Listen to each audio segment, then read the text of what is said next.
que cualquier inestabilidad política genera un inmediato inconveniente de incertidumbre económica. Javier, yo quería hablar contigo en realidad de dos cosas bien puntuales. Primero, rapidito, uno como introducción. Yo decía que tú en medio de las tormentas eres capaz de mantener la mayor serenidad. Entonces, cuando Javier Zúñiga dice, cuidado, que esta crisis política puede tener efectos muy serios en la economía, entonces hay que preocuparse. Porque si te preocupas tú, entonces tenemos que preocuparnos todos, Javier. Primero eso. O sea, ¿cuál es el impacto que esta interminable crisis política está teniendo sobre la economía, Javier? Mira, Nicolás, antes se decía que la política iba por un lado y la economía iba por otro lado, y se hablaba hasta de cuerdas separadas, y hubo un CADE, recuerdas que decía el nombre del CADE, cuerdas separadas. Eso no existe hoy en día, y cualquier cosa que haga, no, la inestabilidad política genera una incertidumbre económica inmediatamente. Y eso tienen que entenderlo los políticos, el Ejecutivo y el Legislativo, y en esta oportunidad el Poder Judicial, representado por el Ministerio Público, tienen que entender que cualquier inestabilidad política genera un inmediato inconveniente de incertidumbre económica. Esto quiere decir lo siguiente en español, que si es que yo voy a invertir en el Perú y veo estas vistas de los inconvenientes políticos que tiene Perú, definitivamente no voy a invertir. Voy a un tema micro, me voy a comprar un departamento en un edificio, y en el edificio los accionistas se pelean, no, los accionistas tienen inconvenientes con el gobierno local. Me pregunto yo, ¿tienen inconvenientes con la fuente de financiamiento? Me pregunto yo, ¿comprarías el departamento en ese edificio? De ninguna manera. Por lo tanto, el tema político está íntimamente no ligado al tema económico. Y eso se puede ver en las encuestas que hace el Banco Central, Ipso Apoyo, vinculados al tema de incertidumbre o al tema de cómo estará la economía en 3 meses, en 6 meses, en un año, cómo está el comercio. Y casi todos los indicadores estamos en una versión pesimista, es decir, menos de 50 puntos, ocasionado por el tema político. Claro, y además por la falta de un horizonte, ¿no? Porque no tenemos un horizonte. Si supieras, vamos para allá y das confianza en que vas a ir en esa dirección, la gente arriesga, ¿no? ¿Se compra o no se compra tu proyecto? El problema es que no tenemos proyecto, mi querido Javier. Esa es la tragedia. Ahora, en este contexto... Sí, perdón. Yo creo de que en una crisis se generan un conjunto de oportunidades, y la oportunidad podría ser no que después de esta crisis el Ejecutivo y el Legislativo se pongan a trabajar de manera conjunta.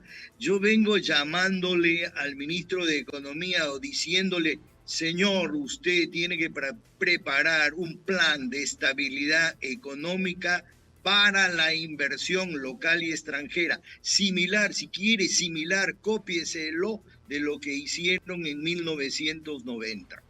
Y de esa manera la inversión va a recibir flexibilidad de pasos administrativos, flexibilidad fiscal, un programa de 10 a 15, 20 años que se lo compre el Ejecutivo y el Legislativo, y de esa manera podemos salir al exterior a vender, no, las oportunidades de inversión. Raimondi decía que estábamos sentados encima de un monte de oro. Claro. Claro, el tema es que hay que enfrentar esta discusión sin prejuicios, ¿no es cierto? Yo llamo la atención, Javier, sobre que pese a los defectos que tuvo esta mala copia que hizo Alberto Fujimori del programa del Movimiento Libertad, finalmente es lo que nos mantiene vivos en términos económicos.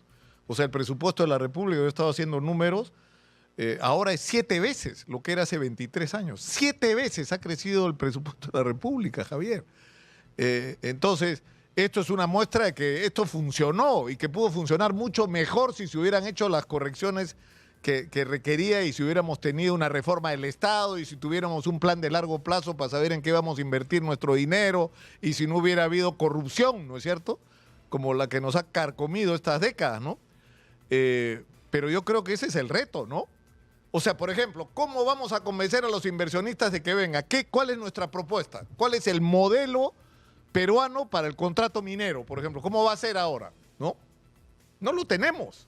Pero, pero por eso hay que preparar un plan de estabilidad económica. Fujimori lo hizo para 10 años, en donde dio un conjunto de facilidades que se denominó estabilidad económica.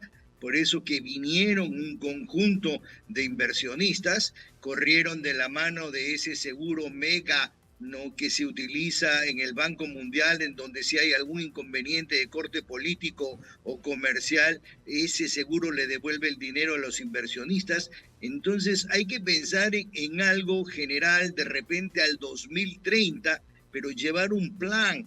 Y ojo, no solamente el inversionista extranjero, también al local. Ambos no generan un conjunto de recursos que se introducen a la economía, generan empleo, generan ingresos, etcétera, etcétera.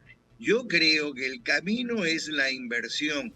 Es una magnífica oportunidad para que de esta crisis la señora Presidenta de la República postule, pues, no un plan, no al 2030 que sea aprobado por el Congreso y salir a venderlo al exterior.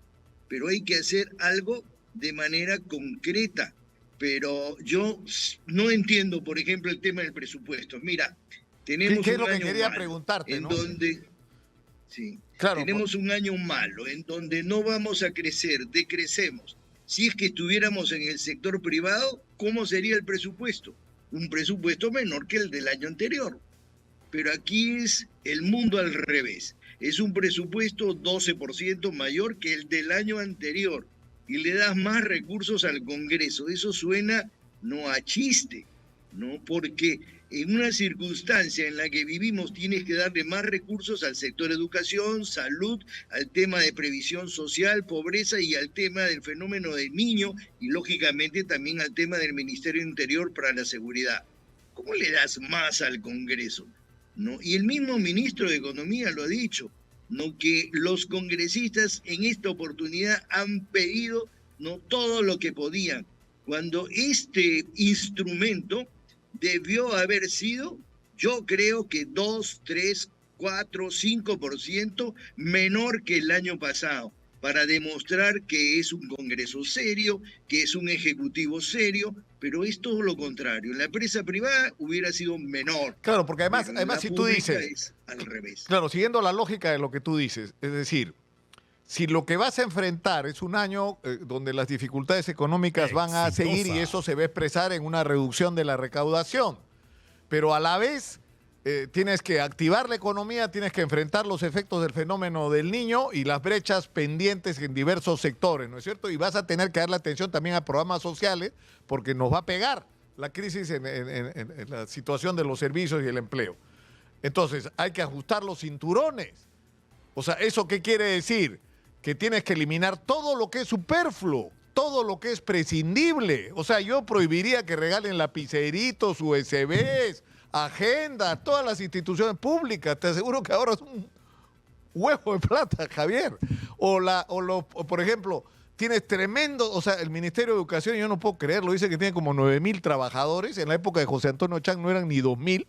O sea, se ha multiplicado por 4 la empleocracia en el Ministerio de Educación para que está como estamos. Y encima contratas servicios de terceros para consultorías. O sea, 0 consultoría, Javier, 0. Para eso tienes funcionarios contratados que deberían hacer ese trabajo. O sea, por ahí no deberías empezar a cortar los viajes, que no son imprescindibles. Te aseguro que empiezas a sumar... Te empiezas a sumar y vas de 10, 100, 200, 300, 500 millones. O sea, te vas a sorprender con la cifra que te va a quedar al final.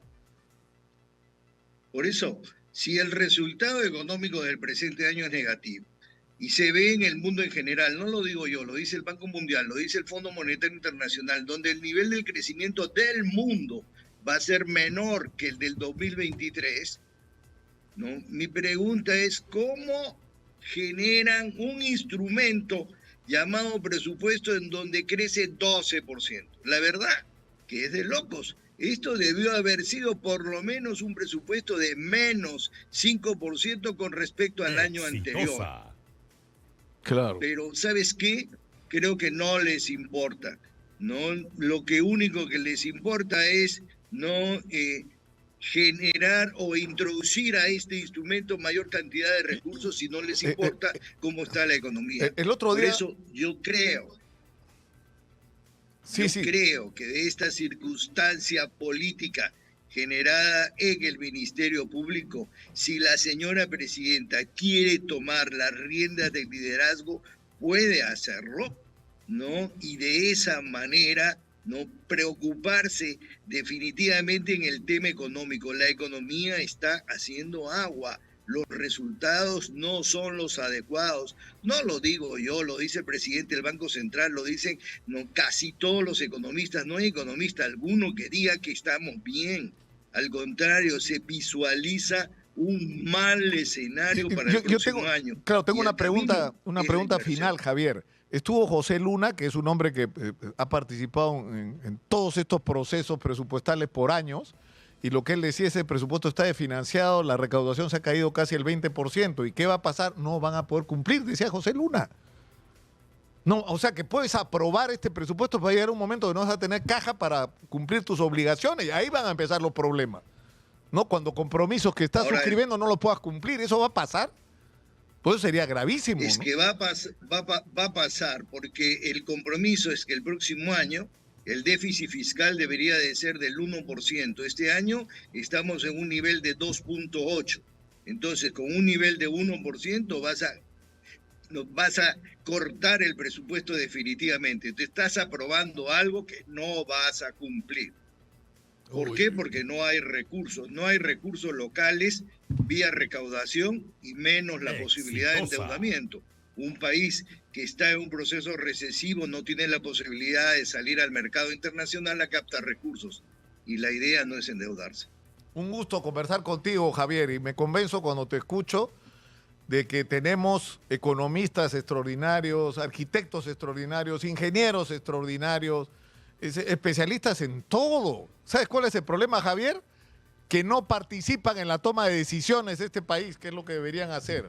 Y a diferencia de lo que tú crees, yo creo que hay que pasarles el caterpillar a todos estos políticos. Así, y barrer con todos y poner a nueva gente a conducir este país. Y ahí deberías estar tú, mi querido Javier. Ya te voy a convencer. Un abrazo, Javier Zúñiga. Muchas gracias. Hasta luego. Tremendo economista, Javier Zúñiga. Ustedes lo han escuchado.